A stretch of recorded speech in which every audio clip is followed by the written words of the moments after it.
టిన్ టిన్ టిడింగ్, నేను వచ్చేసా. నేను మీ మహాలక్ష్మి. ఈరోజు నేను రోల్ దగ్గర కూర్చొని ఏదో తింటా ఉన్నాను కదా.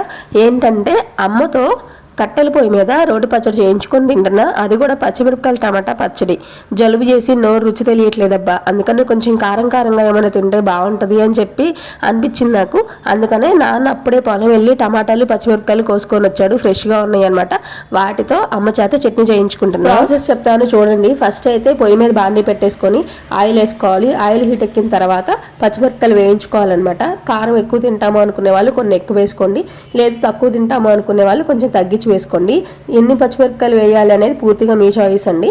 పచ్చిమిరపకాయలు వేయించుకున్న తర్వాత దాంట్లోనే టమాటాలు కూడా చిన్న చిన్న ముక్కలుగా కట్ చేసి మంచిగా ఉడకబెట్టుకోవాలి. టమాటాలు కొంచెం మగ్గిన తర్వాత దాంట్లోనే చింతపండు కొత్తిమీర కూడా వేసి కొంచెం మగ్గనివ్వాలన్నమాట. తర్వాత రోట్లో పచ్చిమిరపకాయలు, ఉప్పు, జీలకర్ర, చిన్నులపాయలు వేసి మెదుపుకోవాలి. లాస్ట్ లో టమాటా గుజ్జు కూడా వేసుకొని మెత్తగా మెదుపుకోవడమే.